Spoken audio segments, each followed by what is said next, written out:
Hello mga mare! For today's video, another recipe naman tayo.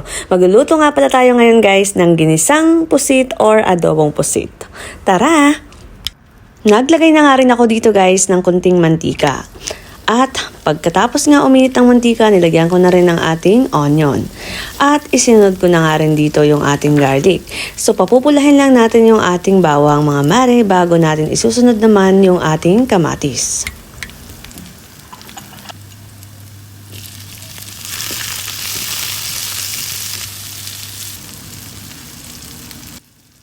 Pagkatapos naman, ilalagay na natin yung ating pusit o squid.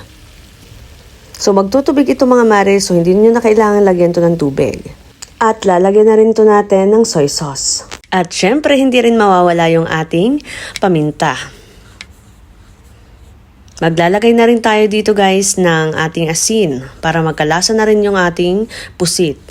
At hahaluin lang natin tong maigi guys at tatakpan lang natin to ng ilang minuto.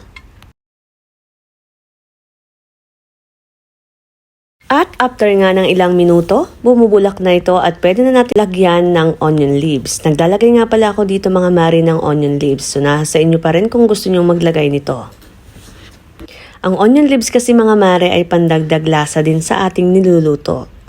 At dahil hindi available ang sili or siling labuyo sa ating kusina, pwede rin tayo maglagay dito guys ng chili flakes. Optional lang to mga mare. Kung meron naman kayong sili, mas maganda rin naman yung sili. Pero kung gusto nyo naman talagang spicy, mas magandang ilagay yung chili flakes. At syempre, naglagay na rin ako dito ng suka. So hindi talaga mawawala dito yung paglalagay natin ng suka sa ating adobong pusit kasi nga ito ay nagsisilbing pantanggal ng lansa sa ating pusit. So hahaluin lang natin tong maigi at tatakpan lang natin to ng ilang minuto. Kasi ang adobong pusit naman mga mare ay alam niyo naman napakabilis lang maluto nito. At after nga nito ay may ilalagay pa tayo dito guys na oyster sauce.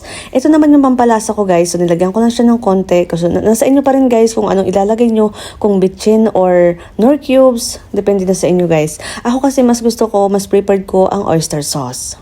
Naglalagay din nga pala ako mga mare dito ng konting sugar para naman mabalance yung lasa ng ating adobong pusit or ginisang pusit. Hahaluin lang natin konti and then papabulakin na natin ng ilang minuto. At ito na nga mga mare, pagkaraan nga ng ilang minuto ay naluto na ang ating adobong pusit. At pwede natin itong iserve. At ayan na nga, kung gusto nyo ng mga kakaibang luto at tipid ulam serye at tipid merienda serye, please follow Mari Vlogs in Dubai for more cooking. Thank you for watching guys. Naglagay rin ako ng paarte-arte dyan na onion leaves.